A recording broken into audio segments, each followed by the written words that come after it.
चलिए बच्चों, आज हम शुरू करते हैं इंजीनियरिंग ग्राफिक्स सब्जेक्ट में एक क्वेश्चन पेपर। और ये सोल्ड पेपर है 2022 का। 2022 का ये सोल्ड पेपर है। उत्तर प्रदेश पॉलिटेक्निक सम सेमेस्टर सोल्ड पेपर 2022। ये अभियांत्रिक आरेखन इंजीनियरिंग ड्राइंग का ये सोल्ड पेपर है। 2026 में जो एग्जाम होने वाला है, यहाँ पर इस सब्जेक्ट का नाम इंजीनियरिंग ग्राफिक्स है।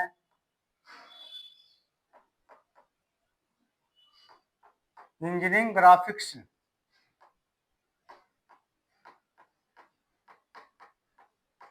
तो ये इंजीनियरिंग ग्राफिक्स का सब्जेक्ट हो गया है, जो पहले इंजीनियरिंग ड्राइंग का सब्जेक्ट था। ठीक है, इसका एग्जाम 60 मार्क्स का आता है और 20 मार्क्स हमको पास होने के लिए लाने होते हैं। ठीक है, तो आज हम 20 मार्क्स किस प्रकार से लाए इस बारे में भी बात करेंगे और इस पेपर को सोल्व करेंगे। ये 2022 का बोर्ड का पेपर है। ठीक है, 2022। चलिए इसको सोल्व करते हैं। और यहाँ पर दिया हुआ है, इसको छोटा कर लेते हैं और यहाँ पर हम ये पेपर सोल्व करेंगे। तो यहाँ पर ये लिखा हुआ है, ये मैं उम्मीद करता हूँ आपको काफ़ी ये ठीक दिखाई दे रहा होगा। इंक इसकी हम बदल लेते हैं और ये इस तरीके से कर लेते हैं। देखिए यहाँ पर पहला जो क्वेश्चन दिया हुआ है, पहला क्वेश्चन दिया हुआ है, छोटा हम इसको कर लेते हैं और ये दिया हुआ है क्वेश्चन। 10 मिलीमीटर हाइट में एकल प्रयास में कैपिटल लेटरों में वाक्य को लिखिए। 10 मिलीमीटर ऊंचाई में निम्नलिखित सेंटेंस को लिखिए। और सेंटेंस दिया हुआ है, engineering drawing is the language of engineers. ठीक है, तो यहाँ पर इसमें 10 मिलीमीटर हाइट में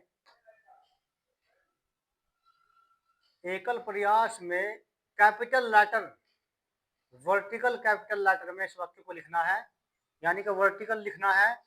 वर्टिकल लिखने के लिए 90 डिग्री एंगल पर आप वाक्य को लिखेंगे। अगर आपको इनक्लाइंड लिखना होगा, यानी कि अगर तिरछा लिखना होगा, तो तिरछा लिखने के लिए 75 डिग्री का आप यूज करेंगे।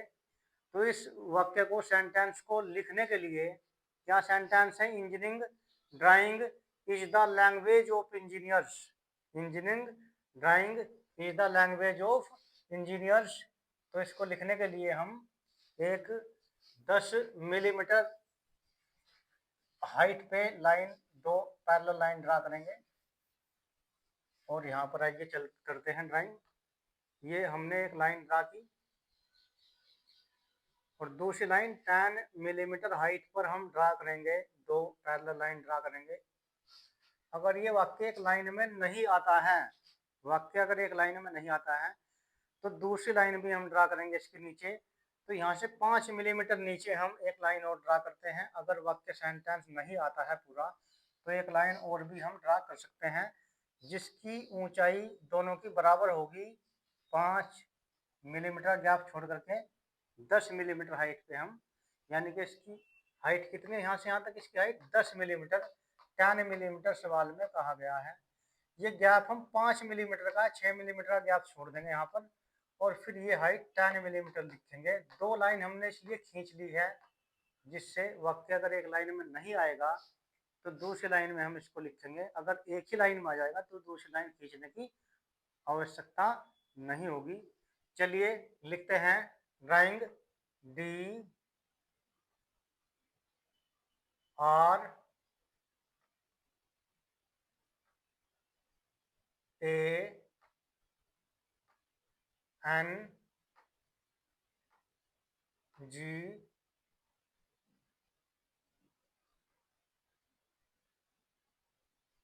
Drawing is,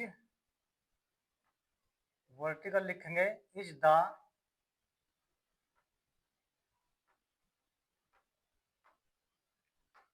language, language LA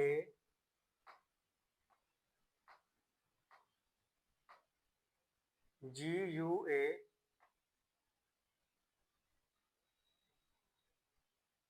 GE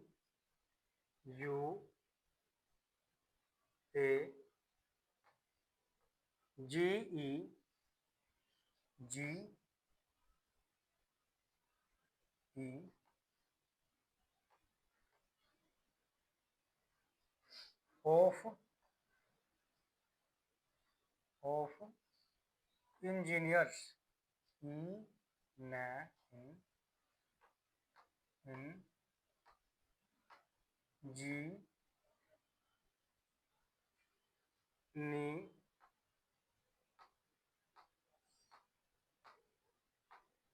engineer. तो engineering drawing is the language of engineers, ये आपने लिखा। 10 मिलीमीटर हाइट में निम्नलिखित वाक्य को तिरछा लिखिए या सीधा लिखिए।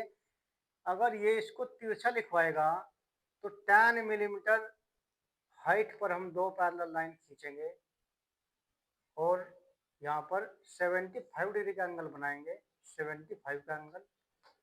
तो यहाँ पर गाइडलाइन बनाएंगे, हल्की हल्की लाइन, बहुत हल्की लाइनों को गाइडलाइन कहते हैं। तो हल्की लाइन बनाएंगे यहाँ इस तरीके से यूँ, और ये गाइडलाइन होगी। हम इसके पैरेलल लाइन खींचते चले जाएंगे। तो यहाँ पर जो लिखा जाएगा, जो भी आप सेंटेंस यहाँ पर लिखेंगे, ठीक है, तो वो किस प्रकार से लिख सकते हैं आप।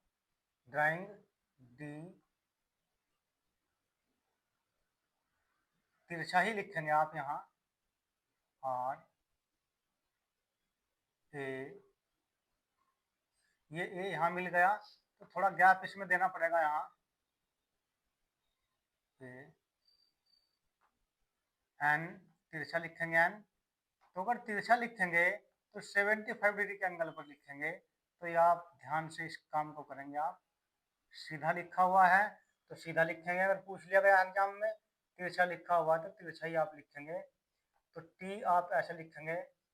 तो ये सीधा हमने लिखा और ये तिरछा लिखा, तो इस तरीके से आप लिख सकते हैं। ये एग्जाम में क्वेश्चन 7 नंबर का आता ही आता है। अगर डब्लू आपको लिखना पड़ेगा तो डब्लू को आप बिल्कुल सीधा ऐसे करके यहाँ तक मिला के लिखेंगे, बिल्कुल एम को नीचे तक आप मिला करके लिखेंगे यहाँ ऐसे, ठीक है जी। तो ऐसे आप लिखेंगे। तो ये आप ध्यान रखेंगे। ये क्वेश्चन एक सोल्व हो जाता है इस प्रकार से। तो 7 नंबर का क्वेश्चन बोर्ड एग्जाम में आता ही आता है, इसको आप तैयार करेंगे, ठीक है। तो इंजीनियरिंग ग्राफिक्स सब्जेक्ट है ये, इसका ये क्वेश्चन 7 नंबर का आता ही आता है बोर्ड में। तो इसको इस प्रकार से तैयार करेंगे। यदि बच्चा नहीं पढ़ता है सेमेस्टर में और वो ये वीडियो देख लेता है ईडी की, तो निश्चित रूप से 30+ नंबर उस बच्चे के आएंगे। तो इस वीडियो को देखते रहिए और चैनल को सब्सक्राइब करिए ताकि आगे आने वाली वीडियो आपको मिलती रहे और आपको इसका लाभ मिलता रहे, ठीक है। तो यहाँ पर आप देख सकते हैं दूसरा क्वेश्चन क्या दिया हुआ है। 2022 का ये मॉडल पेपर है, ये 2022 का ये पेपर है। 40 मिलीमीटर भुजा का 40 मिलीमीटर भुजा का एक समषष्ठभुज सामान्य विधि से बनाइए। 40 मिलीमीटर भुजा वाले नियमित षष्ठभुज की सामान्य विधि से रचना कीजिए। तो ये सवाल भी एग्जाम में आता ही आता है। ये 6 नंबर का सवाल इसमें दिया हुआ है। ये तो 6 नंबर का सवाल दिया हुआ है। क्या इसमें बोल दिया गया है, एक जिसकी भुजा कितनी है, 40 मिलीमीटर है, ऐसा एक समषष्ठभुज बनाइए। समषष्ठभुज हेक्सागन को बोलते हैं और हेक्सागन में 6 इक्वल आर्म होती है और प्रत्येक आर्म की लंबाई यहाँ पर दी हुई है। लंबाई कितनी दी हुई है, 40 मिलीमीटर दी हुई है। तो यहाँ पर आप लिख सकते हैं आर्म की लंबाई, हेक्सागन के आर्म की लंबाई कितनी है। तो आर्म की लंबाई है यहाँ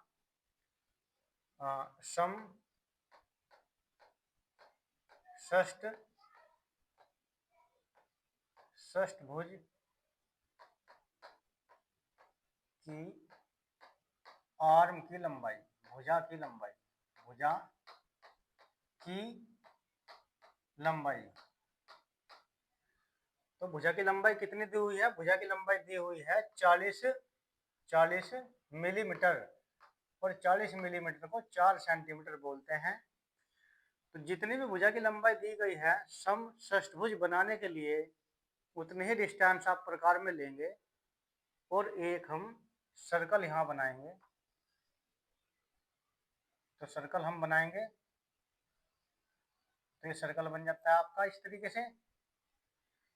कितने रेडियस लेंगे? तो रेडियस हम कितनी लेंगे? हम रेडियस लेंगे कितनी? हम रेडियस लेंगे इसमें 40 मिलीमीटर। ठीक है। फिर प्रकार के नोक कहीं पे भी रखेंगे, यहाँ प्रकार के नोक रखेंगे और फिर चाप लगाएंगे यहाँ। तो यहाँ इस प्रकार से चाप ये लगते चले जाएंगे और ये चाप इस प्रकार से लगेंगे। तो यहाँ पर आप देख सकते हैं, इसको भुजा को यहाँ मिलाएंगे, इसको यहाँ मिलाएंगे, इसको यहाँ मिलाएंगे, इसको यहाँ मिलाएंगे। तो ये क्या बन जाएगा? एक समषष्ठभुज बन जाएगा, जिसकी प्रत्येक भुजा 40 मिलीमीटर या 4 सेंटीमीटर होगी। ठीक है। और इसकी किसी एक भुजा को आप इस तरीके से आगे बढ़ाएंगे और इस पर डायमेंशन लिखेंगे, डायमेंशन लाइन यहाँ ड्रा करेंगे और यहाँ एरो हेड बनाएंगे। एरो हेड में लंबाई और चौड़ाई का कुछ रेशो होता है। तो लंबाई और चौड़ाई का रेशो कितना होता है? लंबाई और चौड़ाई का रेशो 3:1 होता है। एरो हेड की लंबाई अगर हम 3 लेंगे तो चौड़ाई इसकी 1 लेंगे, इस तरीके से 3:1 हो जाएगा। लंबाई 3 सेंटीमीटर लेंगे, चौड़ाई 1 सेंटीमीटर लेंगे, या लंबाई 3 मिलीमीटर लेंगे, चौड़ाई 1 मिलीमीटर लेंगे, इस तरीके से। तो यहाँ पर 40 मिलीमीटर हम लिखेंगे और यहाँ पर नाम लिख देंगे ए, ये बी, ये सी, ये डी, ये ई, ये एफ, ये ओ, और यहाँ से जो आपने ये लिया है रेडियस, तो आप इसको भी रिप्रेजेंट कर सकते हैं इस तरीके से एरो हेड बना करके। 40 मिलीमीटर ही आपने भुजा इसकी खींच ली है प्रकार में लेकर के। तो ये इस मेथड से बन जाएगा। इसका एक अन्य दूसरा मेथड भी है, जिसमें इसको बनाने के लिए 40 मिलीमीटर भुजा हम खींच लेंगे। यहाँ पर कितनी भुजा खींच लेंगे? 40 मिलीमीटर हम खींच लेंगे यहाँ। फिर 60 डिग्री का एंगल बनाएंगे, फिर 60 डिग्री का एंगल बनाएंगे, फिर इसको कट करेंगे यहाँ, फिर इसको कट करेंगे। कितनी कट करेंगे? जितनी ये भुजा होगी 40 मिलीमीटर। फिर डी रखेंगे यहाँ, फिर यहाँ डी रखेंगे, फिर एंगल बनाएंगे 60 डिग्री का। 2 बार इसमें एंगल बनेगा। 60 डिग्री एंगल यहाँ बनेगा, 60 एंगल यहाँ बनेगा, 60 एंगल यहाँ बनेगा, 60 डिग्री का एंगल यहाँ बनेगा, और फिर इस पर ये भुजा काट लेंगे यहाँ। तो जब ये भुजा कट जाएगी तो ये यहाँ मिल जाएगी एक भुजा, ये 2 भुजा, ये 3 भुजा, ये 4, ये 5, ये 6। तो 6 इसमें आर्म बन जाएगी। ये इसकी डायमेंशन यहाँ पर लिखेंगे आप, कितने लिखेंगे? 40 मिलीमीटर। तो ये ए, ये बी, ये सी, ये डी, ये ई, ये एफ। ये जो आउटर लाइन है इसको आप बिठा भी सकते हैं और इसको आप हल्का भी खींच सकते हैं। ठीक है। और जो आउटर लाइन होगी ये बिल्कुल डार्क चमकदार 2B पेंसिल का आप इसमें इस्तेमाल कर सकते हैं। 2B पेंसिल सॉफ्ट पेंसिल होती है और ये डार्क लिखने के लिए 2B पेंसिल का यूज किया जाता है। तो 2B पेंसिल से आप लिखेंगे। तो क्वेश्चन आपने किया 2022 में, ये 6 नंबर का क्वेश्चन आया हुआ है, और इससे पहले जो क्वेश्चन हमने किया वो 7 नंबर का क्वेश्चन आया हुआ था ABCD लिखने वाला। तो इस प्रकार से हमने हल किया। अब हम अगले क्वेश्चन की तरफ चलते हैं। बड़ी आसानी के साथ हम ये क्वेश्चन पेपर हल कर रहे हैं और उम्मीद करते हैं कि ऐसा ही पेपर 2026 में भी आएगा और हमारे नंबर इसमें 60 में से 50 प्लस नंबर हमारे आएंगे। ठीक है। या जो बच्चे यहाँ पर तैयारी कर रहे हैं उनके 40 प्लस नंबर तो आ ही जाएंगे। अगर वो बच्चे अब से भी जुड़ेंगे, आज की वीडियो से भी जुड़ेंगे, तो वीडियो देखते ही चले जाएंगे बच्चे, तो निश्चित रूप से 40 प्लस नंबर उन बच्चों के आ ही जाएंगे अगर वो इस तरीके से तैयारी करेंगे। ठीक है। तो यहाँ पर क्वेश्चन नंबर 2 दिया गया है, जो 6 नंबर का क्वेश्चन है। विमांकन डायमेंशनिंग के सामान्य नियमों को लिखिए, उन्हें संक्षेप में समझाइए। डायमेंशनिंग कितने विधियों से लिखी जाती है? डायमेंशनिंग क्या होती है? देखिए क्या होती है डायमेंशनिंग। यहाँ पर अगर कोई ऑब्जेक्ट आपको दिया गया है तो उसकी डायमेंशन लिखने के लिए जो विधि अपनाई जाती है उसको डायमेंशनिंग कहते हैं। जैसे आपकी कोई बॉडीज है, ये बॉडी कुछ इस तरीके से है, ये बॉडी कुछ इस तरीके से है, इस तरीके से है, ये 40 मिलीमीटर है, ये 40 मिलीमीटर है, 30 मिलीमीटर है, इस तरीके से है। तो इसकी डायमेंशन लिखने के लिए आप लाइन ड्रा करेंगे, यहाँ लाइन ड्रा करेंगे, यहाँ लाइन ड्रा करेंगे, यहाँ लाइन ड्रा करेंगे, और एक सीध में ही, एक सीरीज में ही, एक श्रेणी में ही इसको आप लिखेंगे डायमेंशन को, यानी कि इसकी डायमेंशन यहाँ से यहाँ तक कितनी होगी, इसकी डायमेंशन कितनी होगी, इसकी डायमेंशन कितनी होगी, इसकी डायमेंशन क्या होगी, इसकी डायमेंशन क्या होगी, और इसकी डायमेंशन क्या होगी। तो आप देख सकते हैं अगर ये डायमेंशन ए है, ये बी है, ये सी है डायमेंशन, ये 40 हो सकती है, ये 30 हो सकती है, ये 40 हो सकती है, कुछ भी हो सकती है डायमेंशन। तो आप यहाँ लिखेंगे 40, यहाँ लिखेंगे 30, यहाँ लिखेंगे आप 40। तो ये श्रेणी क्रम है। डायमेंशन लिखना कौन सा क्रम है? श्रेणी क्रम। श्रेणी क्रम या इसको चैन टाइप डायमेंशनिंग भी कहते हैं। चैन टाइप डायमेंशनिंग भी इसको बोलते हैं। ठीक है, इसको जो है श्रेणी क्रम डायमेंशनिंग बोला जाता है। अगर इसकी डायमेंशन हम इस प्रकार से लिखेंगे, यहाँ इसको आगे बढ़ाया, इसको आगे बढ़ाया, इसको आगे बढ़ाया, इसको आगे बढ़ाया, सॉरी, इसको आगे बढ़ाया, इसको आगे बढ़ाया और इसको आगे बढ़ाया, तो आप क्या देख रहे हैं यहाँ पर, इसकी डायमेंशन लिखने के लिए यहाँ पर हम डायमेंशन लाइन बनाएंगे। इसका डायमीटर मान लीजिए 10 है, इस बड़े वाले का डायमीटर मान लीजिए कितना है, 20 है डायमीटर, यहाँ 20, और इसका डायमीटर मान लीजिए सबसे बड़े वाले का 40 है, तो 40 है, यहाँ 40 लिखेंगे। तो आप देख रहे होंगे ये डायमेंशन लिखने का समांतर क्रम है, समांतर क्रम है ये डायमेंशन लिखने का। तो डायमेंशन लिखने के दो क्रम होते हैं, एक आपका श्रेणी क्रम, एक आपका समांतर क्रम। डायमेंशनिंग इस प्रकार से लिखी जाती है। अगर ये ब्लॉक इस प्रकार से बना हुआ है और ये इस प्रकार से बना हुआ है और ये इस प्रकार से बना हुआ है, तो इसकी डायमेंशन हमको लिखनी है यहाँ पर ये ये ये ये। तो ये डायमेंशन आप यहाँ लिखेंगे, यहाँ से यहाँ तक की डायमेंशन यहाँ लिखी जाएगी, ये वाली डायमेंशन यहाँ, ये वाली डायमेंशन यहाँ, ये वाली डायमेंशन यहाँ, ये वाली डायमेंशन यहाँ। तो ये श्रेणी क्रम हो जाएगा। और ये डायमेंशन यहाँ लिखी जाती है, इसकी डायमेंशन यहाँ लिखी जाएगी, इसकी डायमेंशन यहाँ लिखी जाएगी। तो ये डायमेंशन लिखने का समांतर क्रम हो जाएगा। कौन सा क्रम हो जाएगा? समांतर क्रम, समांतर क्रम। और ये क्रम हो जाएगा श्रेणी क्रम। ठीक है, डायमेंशनिंग लिखने का संयुक्त क्रम भी होता है, जिसमें दोनों डायमेंशन लिखे हैं जिस प्रकार से इसकी डायमेंशन लिखी गई है। ठीक है, और फिर अगर कोई छोटा पार्ट दिया हुआ है किसी घड़ी का या किसी मशीन का, तो इसका कोई डायमीटर, बहुत छोटा डायमीटर इसमें है, तो इस डायमीटर को हम बाहर लिखेंगे, इस तरीके से निकाल के लिखेंगे इस डायमीटर को बाहर। यहाँ पर ये बनाएंगे तीर का निशान और फिर यहाँ लिखेंगे 5 बराबर 6 या 3 मिलीमीटर। बहुत छोटे डायमेंशन लिखेंगे, इस तरीके से लिखेंगे। ठीक है, इस तरीके से हम लिखेंगे। और अगर कोई डायमीटर है, इसको भी दो तरीके से हम लिख सकते हैं, या तो इसके अंदर भी हम इसको लिख सकते हैं। यहाँ डायमीटर लिखने के लिए किसी सर्कल का डायमीटर लिखेंगे अगर, तो ऐसा भी लिख सकते हैं, इसका डायमीटर यहाँ पर है।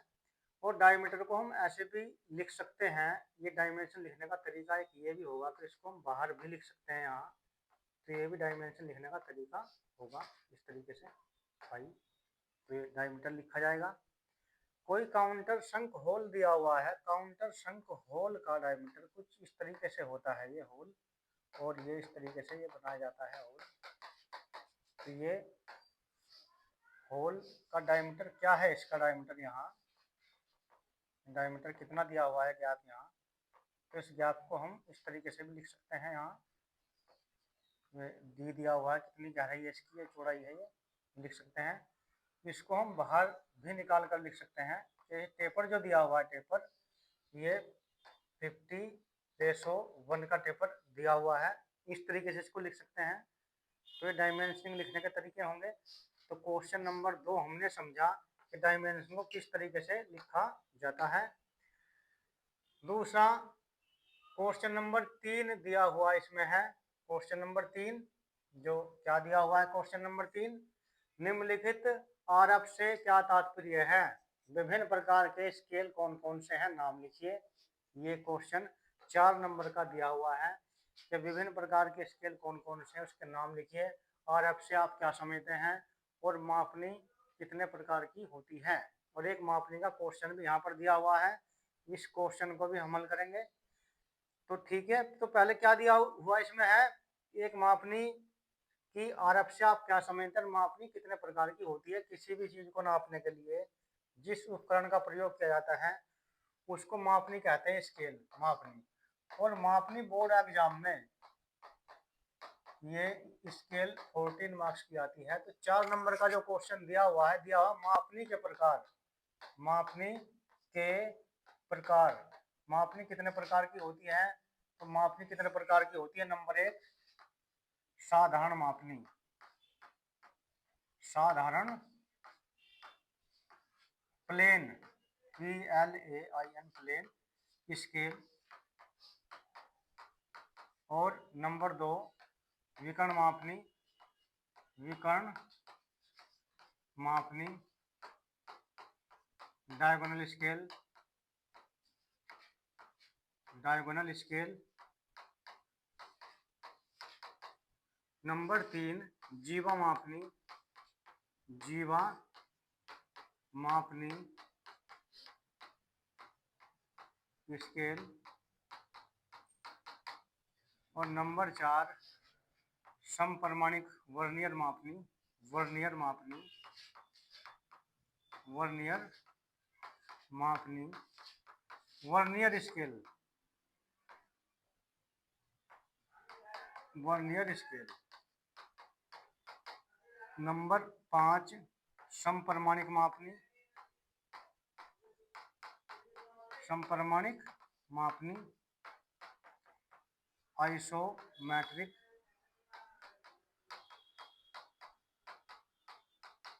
और नंबर 6 तुलनात्मक मापनी,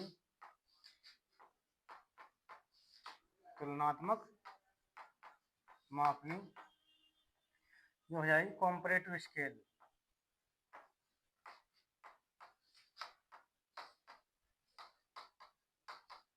तो कॉम्परेटिव स्केल ये हो जाएगी। तो मापनी ये 6 प्रकार की होती है मापनी। और इसमें आरएफ से क्या समझते हैं, आरएफ निरूपक भिन्न, निरूपक भिन्न रिप्रेजेंटेटिव फ्रिक्शन। आरएफ क्या होता है, आरएफ का फॉर्मूला होता है ड्राइंग, ड्राइंग या नक्शे पर माप सेंटीमीटर में बटे वास्तविक माप, वास्तविक माप। ठीक है, तो किसी भी वस्तु की लंबाई जितनी होती है उसको वास्तविक माप कहते हैं। और जब ड्राइंग शीट आप बनाते हैं तो ड्राइंग शीट बनाने के लिए किसी भी वस्तु को रियल नहीं बनाया जाता, उसकी माप को कम या ज़्यादा करके बनाया जाता है। तो जो आपकी इमेजिनरी माप होती है जो ड्राइंग पर बनाते हैं उसको आप ऊपर लिखते हैं, जो रियल डायमेंशन होती है उसको आप नीचे लिखते हैं। जैसे एक एग्जाम्पल की सहायता से आप समझेंगे, एक सड़क की लंबाई 5 किलोमीटर है। सड़क की लंबाई कितनी है, सड़क की लंबाई बराबर 5 किलोमीटर, जो नक्शे पर 2 सेंटीमीटर से दर्शाई जाती है, दर्शाई जाती है। आरएफ बराबर ज्ञात करो, ये ज्ञात करना है आरएफ, आरएफ बराबर ज्ञात करना है। तो इस एग्जाम्पल की सहायता से आप समझ सकते हैं आरएफ निरूपक भिन्न। आरएफ क्या होगी, आरएफ बराबर, ये आरएफ हो जाएगी नक्शे पर या ड्राइंग पर माप, ड्राइंग, ये आरएफ का फार्मूला होगा ड्राइंग या नक्शे पर माप सेंटीमीटर में अपॉन वास्तविक माप। तो यहाँ पर RF बराबर हो जाएगी, नक्शे पर माप कितनी है 2 सेंटीमीटर, वास्तव में माप कितनी है 5 किलोमीटर। इस मीटर को किलोमीटर को मीटर में चेंज करेंगे, फिर सेंटीमीटर में चेंज करेंगे, सारी डायमेंशन सेंटीमीटर में ही चेंज करनी पड़ेगी। ये कैंसिल हो जाएगा, ये कट जाएगा, ये यहाँ 25 आ जाएगा। तो RF की वैल्यू कितनी आ जाएगी, RF बराबर आ जाएगी 1/25, 1 2 3 4, ये RF आ जाएगी। यानी कि एक सड़क की लंबाई 5 किलोमीटर थी, वास्तव में लंबाई कितनी थी 5 किलोमीटर, और नक्शे पर या ड्राइंग पर उसका चित्र बनाने के लिए 2 सेंटीमीटर से प्रदर्शित किया जा रहा था सड़क की लंबाई को। तो RF का फॉर्मूला हो जाएगा ड्राइंग पर माप अपॉन वास्तविक माप। तो ड्राइंग पर माप 2 सेंटीमीटर थी और लंबाई कितनी थी 5 किलोमीटर। तो ये फॉर्मूला आपको लगाने के लिए क्या करना पड़ेगा, जो भी डायमेंशन सेंटीमीटर में दी जाएगी उसको आप ऊपर लिखेंगे। ध्यान से समझे, जो भी डायमेंशन सेंटीमीटर में दी जाएगी उसको आप ऊपर लिखेंगे, और जो भी लंबाई किलोमीटर, मीटर, हेक्टेमीटर में दी जाएगी उसको आप नीचे लिखेंगे। ठीक है, एक एग्जाम्पल और समझते हैं। एक खेत की लंबाई 70 किलोमीटर है, जो ड्राइंग पर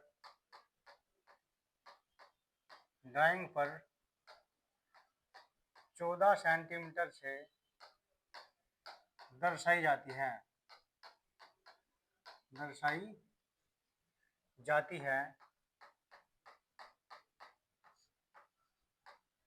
RF ज्ञात करो।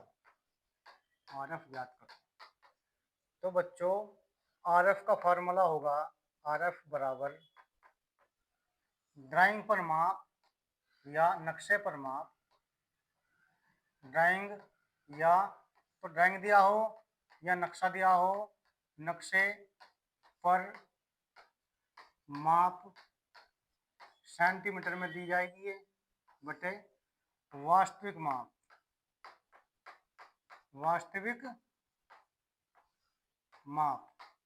ठीक है, ये kilometre, metre, hectometre, decametre, decimetre किसी में भी दी जाए, इसको भी सेंटीमीटर में ही चेंज करनी पड़ेगी। तो यहाँ आप देख सकते हैं, एक खेत की लंबाई कितनी दी हुई है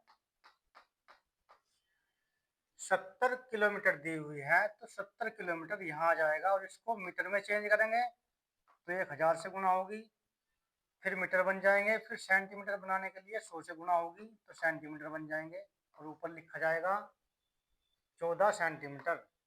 तो 14 सेंटीमीटर यहाँ आ जाएगा, सेंटीमीटर है सेंटीमीटर कैंसिल हो जाएगा। तो यहाँ पर RF देख सकते हैं आप, 14 एकम 14, 14 पंजे 70। तो यहाँ पर 1/5 0 0 0 0 0 ये आ जाएगा, ये RF निकल करके आ जाएगी। ठीक है, तो इस तरीके से RF निकाली जाती है। जो भी डायमेंशन आपको सेंटीमीटर में दी जाएगी उसको आप ऊपर लिखेंगे, और जो डायमेंशन किलोमीटर, मीटर, हेक्टामीटर किसी में भी दी जाएगी वो नीचे लिखी जाएगी, और उसको भी आप सेंटीमीटर में ही चेंज करेंगे। ठीक है, तो चलते हैं इस क्वेश्चन की तरफ। जो क्वेश्चन दिया हुआ है, ये क्वेश्चन दिया हुआ है, क्वेश्चन एक मापनी 1/40 RF की बनाइए, जिस पर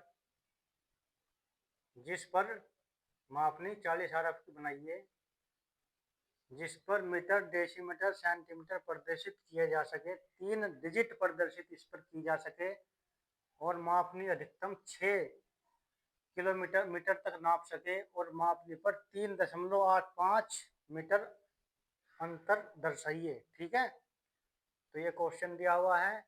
तो यहाँ पर इस क्वेश्चन को हम हल करेंगे, सोल्व करेंगे। तो यहाँ पर दिया हुआ है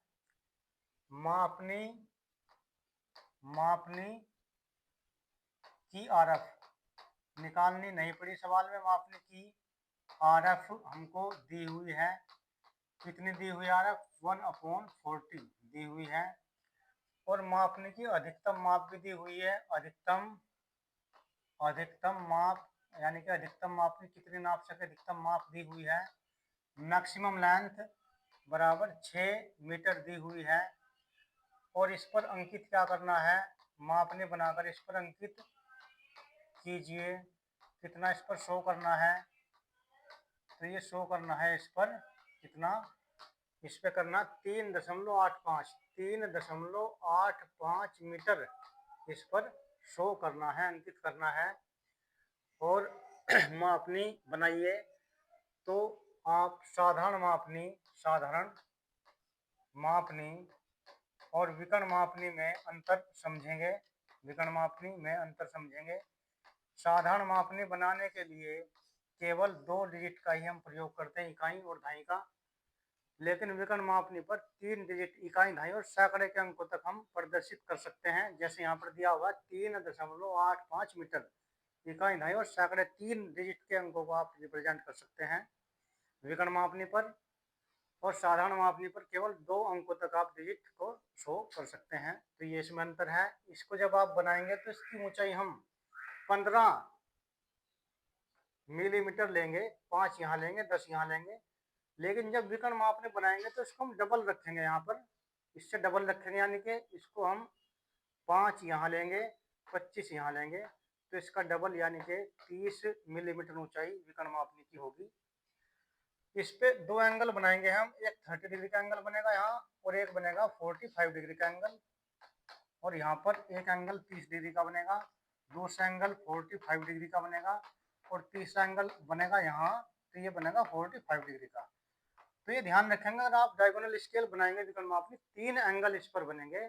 पहला एंगल 30 डिग्री का बनाएंगे, 30 से ज्यादा या कम भी आप बना सकते हैं, लेकिन अच्छा लगेगा 30 डिग्री बनाएंगे आप पहला एंगल यहाँ पर।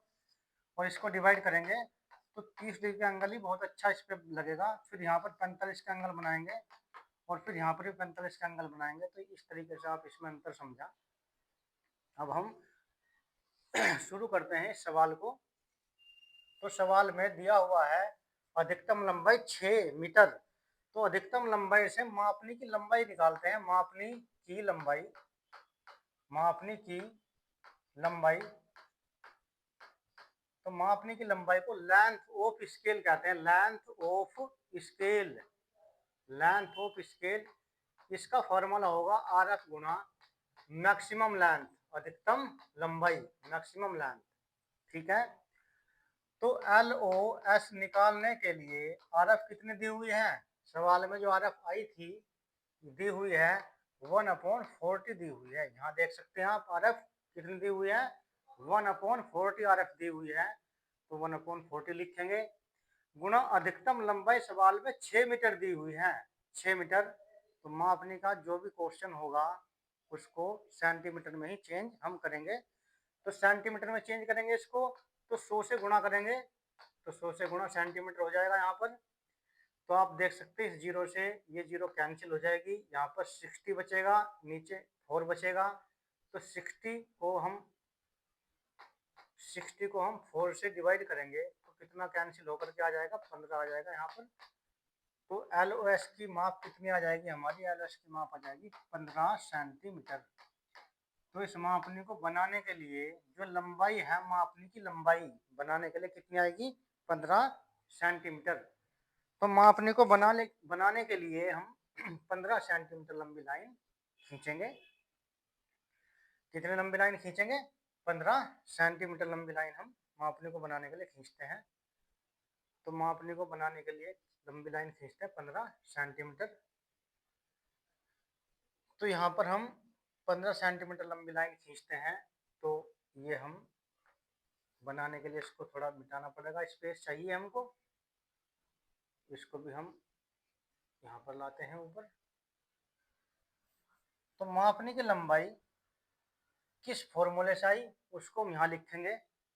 LOS, मापने की लंबाई LOS बराबर RF गुणा मैक्सिमम लेंथ सेंटीमीटर में लेनी है। ये RF 1/40 है गुणा अधिकतम लंबाई यहाँ पर दी हुई है 6 मीटर। 6 मीटर लिखेंगे, इसको सेंटीमीटर 100 से गुणा करके सेंटीमीटर में चेंज करेंगे। ये कट जाएगा यहाँ पर 15 बार, तो LOS बराबर 15 सेंटीमीटर आ जाएगा। देख सकते हैं आप, 15 सेंटीमीटर आ जाएगा। तो मापनी बनाने के लिए 15 सेंटीमीटर लंबी लाइन आप खींचेंगे। कितनी लंबी लाइन खींच सकते हैं आप? 15 सेंटीमीटर। तो यहाँ पर 15 सेंटीमीटर लंबी लाइन आप यहाँ खींचेंगे मापनी बनाने के लिए। 15 सेंटीमीटर लंबी लाइन। इसके ऊपर 5 सेंटीमीटर लंबी लाइन आप खींचेंगे, 5 मिलीमीटर नाम लिखने के लिए खींचेंगे। इसके ऊपर 25 मिलीमीटर लंबी लाइन खींचेंगे। तो टोटल इसकी ऊंचाई विकर्ण मापनी कितनी होगी? 30 होगी। और साधारण मापनी की ऊंचाई कितनी होगी? साधारण मापनी की ऊंचाई इसकी कितनी होगी? 15 होगी। ये मापनी की ऊंचाई ज्यादा कम भी हो सकती है, 20 भी ले सकते हैं टोटल ऊंचाई, 25 भी ले सकते हैं, गलत नहीं होगा। लेकिन ये कॉलम खन्ने सुंदर दिखे इसलिए यहाँ पर हम ऊंचाई 30 मिलीमीटर लेकर चलते हैं। लंबाई कितनी खींचते हैं हम इसकी? 15 सेंटीमीटर, जितनी LOS में इसकी लंबाई आई हुई है। ठीक है, यहाँ पर 30 डिग्री का एंगल बनाएंगे इस तरीके से, और इस मापनी को 6 बराबर भागों में डिवाइड करेंगे। यानी कि इस मापनी को उतने बराबर भाग में हम डिवाइड करेंगे जितना अधिकतम माप दी हुई है। अधिकतम माप 6 मीटर दी हुई है तो 6 भाग में डिवाइड करेंगे। अधिकतम माप अगर 60 दी होती तो 6 भाग में डिवाइड करते। अधिकतम माप अगर 600 दी होती तब भी इसको 6 भाग में डिवाइड करते। अधिकतम माप अगर 70 दी हुई है तो 7 भाग में डिवाइड करेंगे। अधिकतम माप अगर 50 दी हुई है तो 5 भाग में डिवाइड करेंगे। जितनी भी अधिकतम माप होगी उतने ही भाग में हम इसको डिवाइड करते हैं। अगर अधिकतम माप 900 मीटर हो तो इसको 9 भाग में डिवाइड करेंगे। एक खाना आपका, एक खाना, एक इसकी संख्या कॉलम की खाने की वो 100 मीटर हो जाएगी। तो 6 भाग में डिवाइड करते हैं, 1 2 3 4 5 6। इस लास्ट वाले खन्ने को यहाँ मिलाते हैं, फिर इसके पैरेलल लाइन खींचते हैं यहाँ। तो यहाँ पर पैरेलल लाइन ड्रा करेंगे यहाँ, तो पैरेलल लाइन ड्रा करेंगे तो इस तरीके से बन जाएगा यहाँ। तो इसके बराबर बराबर भाग यहाँ पर आपके हो जाएंगे। कितने बराबर भाग हो जाएंगे? 6 बराबर भाग हो जाएंगे।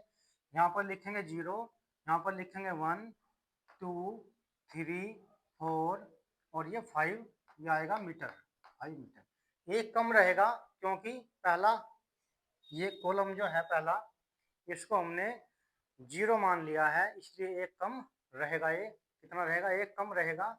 तो इसलिए यहाँ पर 45 का एंगल खींच लेंगे और इसको 10 बराबर भागों में डिवाइड करेंगे। एक भाग एक आधे सेंटीमीटर का होगा, 5 मिलीमीटर का होगा। 1 2 3 4 5 6 7 8 9 10 चाप लगाएंगे। प्रकार से चाप लगाने जरूरी है, दिखने भी चाहिए चाप ये। तो इसके पहले वाले के समांतर लाइन ड्रा करेंगे तो इस तरीके से ये खन्ने इसके हो जाएंगे। कितने हो जाएंगे इसके भाग? इसके भाग 10 भाग हो जाएंगे। 1 2 3 4 5 6 7 8 9 1 1 2 3 4 5 6 7 8 9 और 10, ये 10 भाग बराबर हो जाएंगे इसके। तो ये जो पहले वाला भाग है, ये जो पहले वाला भाग है ये यहाँ पे मिलेगा, ये विकर्ण पे मिलेगा क्योंकि विकर्ण मापनी हम बना रहे हैं। फिर ये दूसरे जो भाग होंगे ये इसके पैरेलल लाइन यहाँ पर खींच ली जाएगी यहाँ। तो ये पैरेलल लाइन आप खींचेंगे यहाँ, तो ये लाइन इस एंड से बिल्कुल मिलानी है। यानी कि यहाँ रखेंगे इसको सिरे को और यहाँ बिल्कुल पैरेलल लाइन खींचेंगे। इस लाइन से पैरेलल लाइन खींचेंगे यहाँ। और ये कॉलम रह जाएगा, तो इसको मिलाएंगे तो ये 10 बराबर भाग होंगे। 1 2 3 4 5 6 7 8 9, आधा ये 10 भाग हो जाएंगे। पूरे बराबर बराबर कितने भाग हो जाएंगे? 10 भाग इसके हो जाएंगे। फिर यहाँ पर 45 डिग्री का एंगल बनाएंगे और इसके 10 भाग करेंगे। 1 2 3 4 5 6 7 8 9 10 भाग करने के लिए प्रकार में कोई भी दूरी लेंगे, आप अपनी मर्जी से कोई भी दूरी भरेंगे, फिर उसको चाप लगाएंगे, 10 भाग में इसको काटेंगे तो बराबर बराबर इसके 10 भाग हो जाएंगे। तो इस भाग को यहाँ मिलाएंगे, इसको यहाँ मिलाएंगे, इसको यहाँ मिलाएंगे, इसको यहाँ मिलाएंगे, तो देख सकते हैं आप इसके बराबर बराबर 10 भाग इसके हो जाएंगे। इस भाग को आप देख सकते हैं यहाँ ले जाएंगे बिल्कुल सीधा, इसको यहाँ ले जाएंगे तो बिल्कुल इक्वल पार्ट बनेंगे। जब आप नाप तोल करके उस पर बनाएंगे, ड्राइंग शीट पर बनाएंगे, बिल्कुल बहुत अच्छे भाग ये बनेंगे, ये सुंदर बनेंगे बहुत ज़्यादा। ठीक है, तो यहाँ पर क्या इसमें शो करना है शो करना है 3.85 मीटर। 3 कहाँ है? 3 यहाँ है, तो इसको ऊपर उठा के ले जाएंगे 3 को।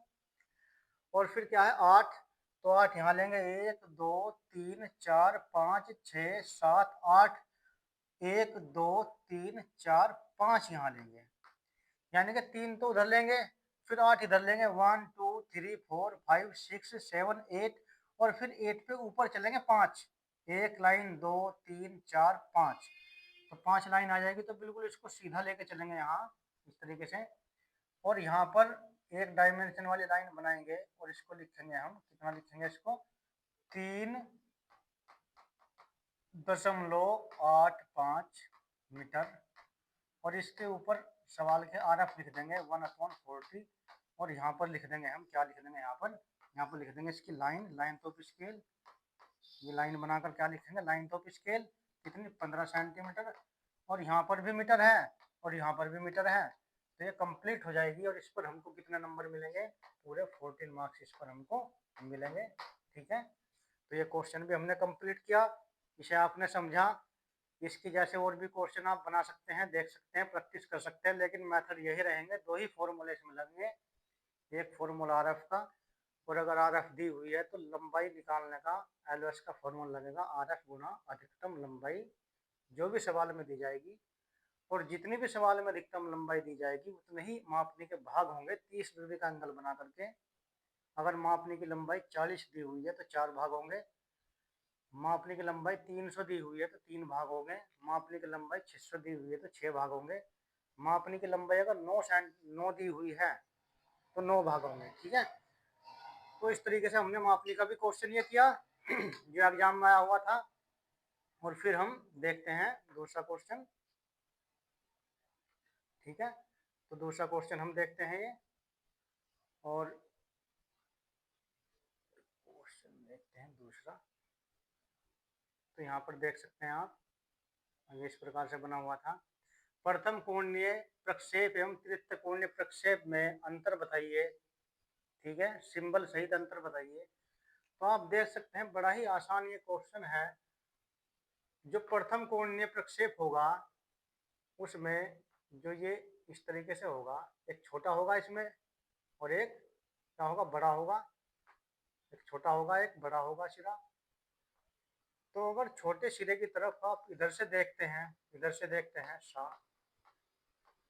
इसको भी आप इधर से ही देखते हैं, तो जिधर से देखते हैं अगर उधर ही बनाते हैं तो ये एंगल जो होगा ये थर्ड एंगल प्रोजेक्शन होगा। ये गोला छोटे गोले जितना होगा और ये बड़े वाला गोला बड़े वाले गोले जितना होगा, इसके जितना होगा ये, तो ये प्रोजेक्शन जो हो जाएगा थर्ड एंगल प्रोजेक्शन हो जाएगा। छोटे मुंह की तरफ अगर गोला बनेगा तो थर्ड एंगल प्रोजेक्शन होगा। अगर बड़े की तरफ गोला बनेगा, ये गोला जो बनेगा ये इसके डायमीटर के जितना बनेगा, और ये ऊपर वाला जो गोला बनेगा बड़ा, ये ऊपर वाले डायमीटर के जितना बनेगा, तो ये फर्स्ट एंगल प्रोजेक्शन हो जाएगा। तो 4 नंबर के पूछ लिए गए थे, 2 नंबर का ये और 2 नंबर का ये, तो ये आप बना सकते हैं। ठीक है, फर्स्ट एंगल प्रोजेक्शन और थर्ड एंगल प्रोजेक्शन काफ़ी इंपॉर्टेंट है, काफ़ी पूछ लिए गए हैं। अगर इनका मुंह इस तरीके से भी हो जाता है तब भी नियम चेंज नहीं होगा। अगर गोला आप छोटे मुंह के पीछे बनाएंगे तो ये होगा फर्स्ट एंगल प्रोजेक्शन। अगर गोला आप छोटे मुंह की तरफ ही बनाएंगे। छोटा मुंह है इधर, इधर बड़ा मुंह है, इसका देख सकते हैं आप। तो ये थर्ड एंगल प्रोजेक्शन का सिंबल होगा। तो ये थर्ड एंगल प्रोजेक्शन सिंबल होगा, ये फर्स्ट एंगल प्रोजेक्शन का सिंबल होगा। ठीक है, तो कितने नंबर का आया? ये 4 नंबर का क्वेश्चन ये आया। ठीक है, तो यहाँ पर अगला सवाल आप देख सकते हैं, एक बिंदु के प्रक्षेप खींचिए। ये बिंदुओं के प्रक्षेप का सवाल आया, बिंदुओं के प्रक्षेप खींचिए। ठीक है, और बिंदु क्या दिया हुआ है? बिंदु दिया हुआ है P 50 मिलीमीटर HP के ऊपर 70 मिलीमीटर BP के सामने। तो क्वेश्चन नंबर 4 का बी दिया हुआ है, बिंदु के प्रक्षेप खींचिए। Number 1 P 70 50 millimetre 50 millimetre HP के ऊपर, HP के ऊपर और 70 मिलीमीटर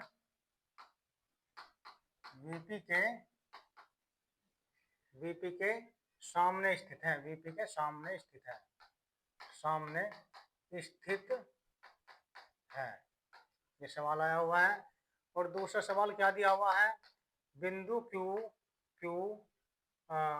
40 मिलीमीटर HP के ऊपर व 60 मिलीमीटर BP के पीछे स्थित है। 60 मिलीमीटर VP के पीछे स्थित है, VP के पीछे स्थित है। तो इसकी एक ट्रिक है, ट्रिक हम इसकी बताएंगे। क्या ट्रिक होगी इसकी? अगर ऊपर कहेगा तो ऊपर ही चलेंगे, पीछे कहेगा तो एक्स वाई लाइन से ऊपर ही चलेंगे। अगर नीचे कहेगा सवाल में तो नीचे चलते हैं एक्स वाई लाइन से। सामने कहेगा तो भी नीचे ही चलेंगे, आगे कहेगा तो भी नीचे ही चलेगा।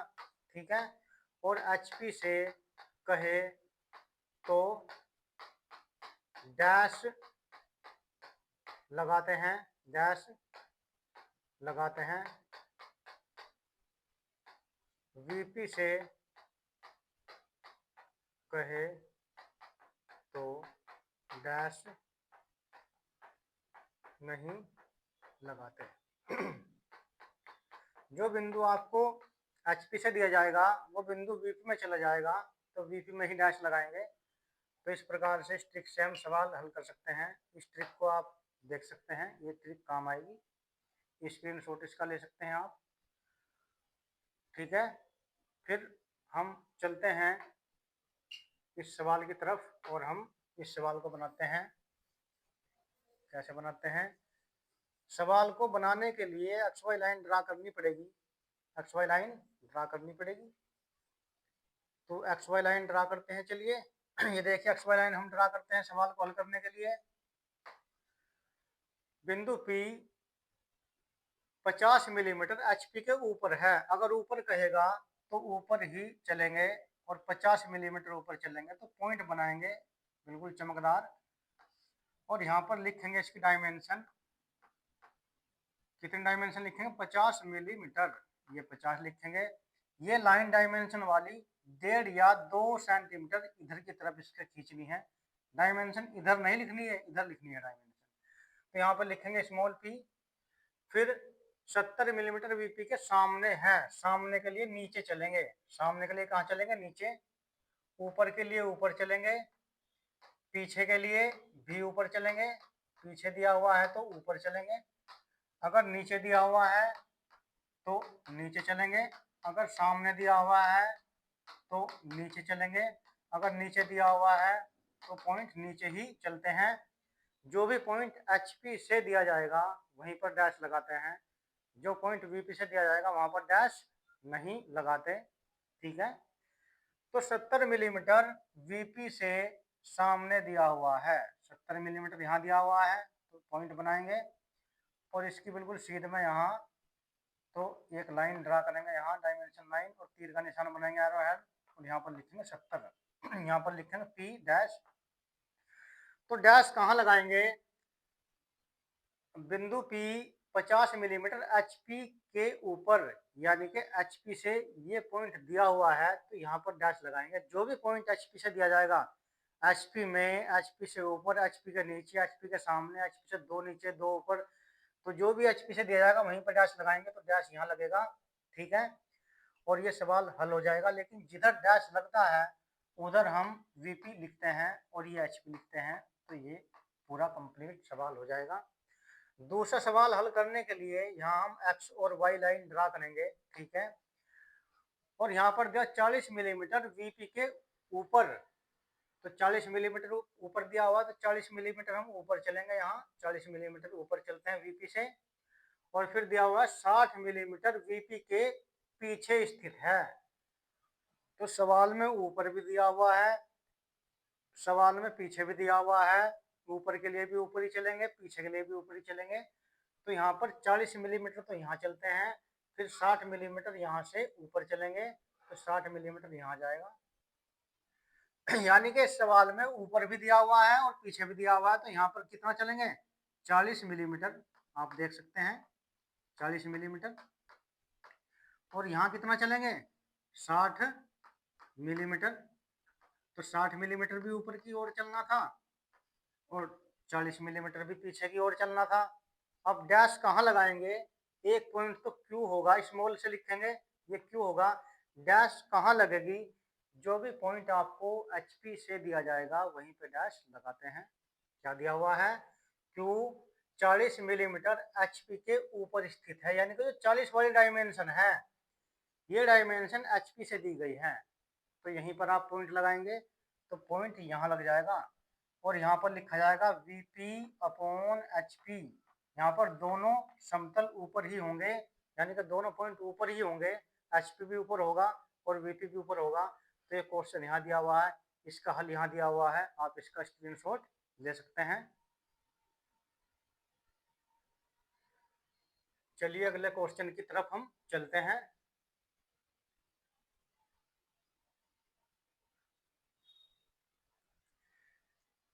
30 मिलीमीटर भुजा वाला वर्गाकार समतल ABCD HP के समांतर तथा VP से 2 मीटर की दूरी पर इस समतल की दो भुजाएं VP से 30 पर झुकी हैं। समतल का कोणीय प्रक्षेप खींचिए। समतल का कोणीय प्रक्षेप खींचिए। 12 नंबर का ये सवाल दिया हुआ है। तो दोनों भुजाएं 30 डिग्री के एंगल पर इसकी झुकी हुई है। ठीक है, तो इसका प्रक्षेप खींचिए। तो यहाँ पर हम इसको हल करते हैं। ठीक है, तो इसको हल करने के लिए क्या दिया हुआ है, 20 मिलीमीटर दिया हुआ है। तो यहाँ पर चलिए इसको हल करते हैं। और हल करने के लिए